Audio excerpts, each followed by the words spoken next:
कारक प्रकरण, इससे पूर्व कारक प्रकरण के प्रथमा विभक्ति से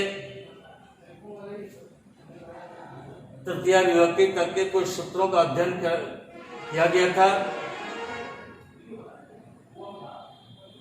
उसी कारक प्रकरण के उसके आगे का सूत्र तृतीया विभक्ति से ही है, इत्थम भूत लक्षणे।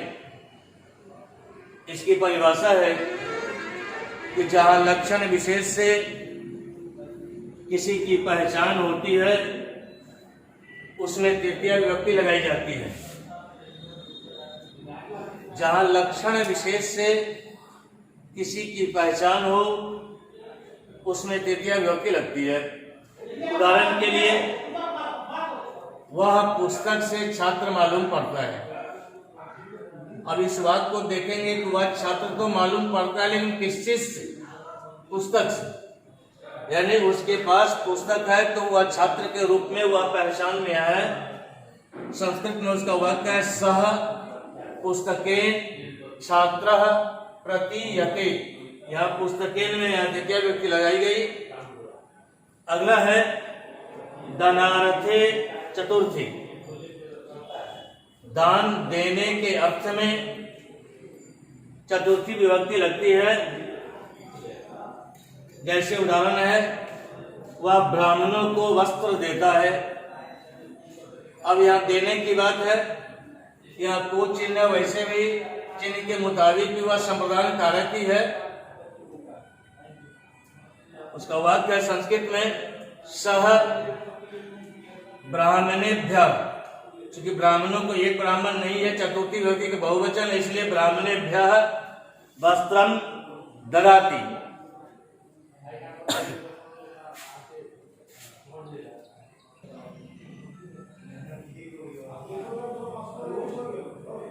अगला नियम है तदार्थे चतुर्थी।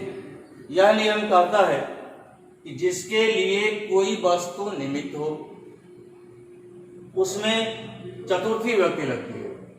मैंने कहने का तात्पर्य यह हुआ कि वह वस्तु उसी के निमित्त है, वैसी परिस्थिति में उसमें चतुर्थी विभक्ति ही लगाई जाती है।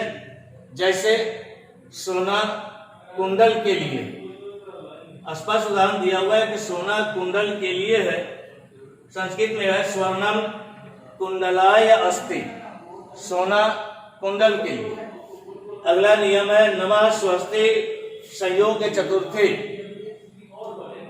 नमः माने होता है नमस्कार, स्वस्ति माने होता है कल्याण।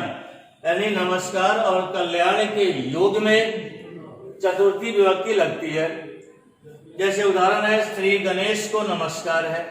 अब यहाँ हम गणेश को नमस्कार कर रहे हैं, वैसी परिस्थिति में गणेश में हम चतुर्थी विभक्ति लगाए और हो गया श्री गणेशाय नमः।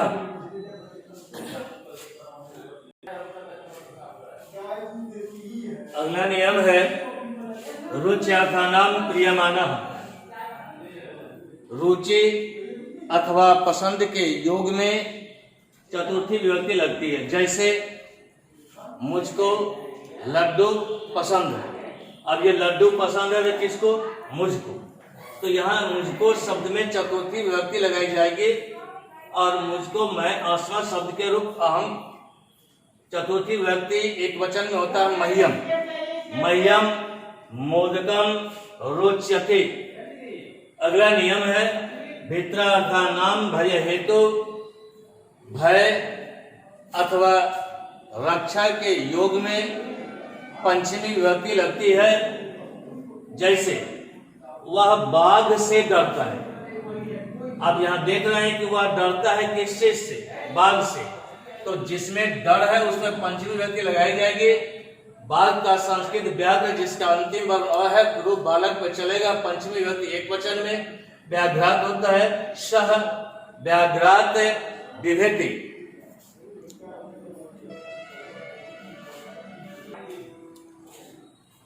अगला एक नियम है भूवा प्रवच।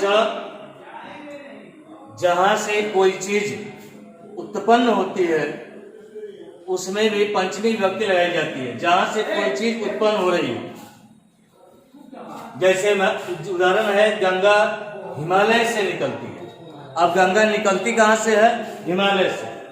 तो स्वाभाविक है कि यहाँ पंचमी विभक्ति लगनी चाहिए। गंगा हिमालयात, हिमालयात तो पंचमी विभक्ति लगी हुई है, निःसरति।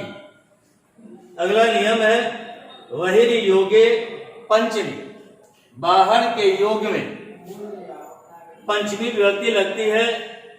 जैसे गांव के बाहर तालाब है, किसके बाहर? गांव के बाहर तालाब है, यहाँ बाहर शब्द है, इस हालत में इसमें पंचमी विभक्ति लगाई जाएगी। भले ही चिन्ह या षष्ठी विभक्ति का हो, उससे कोई फर्क नहीं पड़ेगा, क्योंकि बाहर के योग में नियम कहता है कि पंचमी विभक्ति ही लगेगी। उस हिसाब से ग्राम शब्द से पंचमी विभक्ति हो। ग्रामात, तो ग्रामात बहिः सरोवरः अस्ति, गांव के बाहर तालाब है। अगला नियम है यतस्य निर्धारणम। यह नियम कहता है कि जहां विशेष से किसी एक की श्रेष्ठता सिद्ध की जाए, जहां विशेष से किसी एक की श्रेष्ठता सिद्ध की जाए, उसमें षष्ठी या सप्तमी विभक्ति लगती है। आप षष्ठी भी लगा सकते हैं, सप्तमी विभक्ति भी लगा सकते हैं। जैसे उदाहरण है नदियों में गंगा श्रेष्ठ है। यहाँ देख रहे हैं कि गंगा की श्रेष्ठता जो है तमाम नदियों से की जा रही है, इसीलिए नदी में षष्ठी विभक्ति या सप्तमी विभक्ति दोनों में से कोई भी आप प्रयोग कर सकते हैं।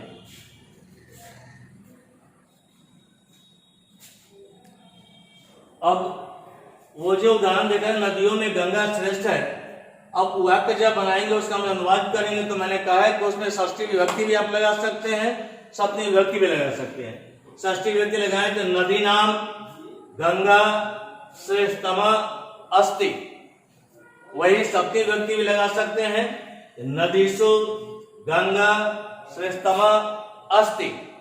इस तरह से जो तत्काल याद करने योग्य है वह 9-10 लगभग नियम हो गए होंगे।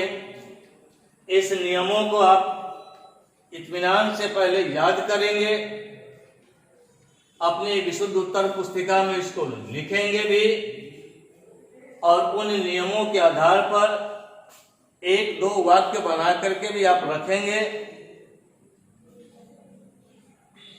किसी तरह के इस नियमों में अगर आपको कोई व्यवधान उत्पन्न हो, कोई दिक्कत हो, तो आप कमेंट करेंगे, उसका जवाब आपको निश्चित रूप से दिए जाएंगे। धन्यवाद।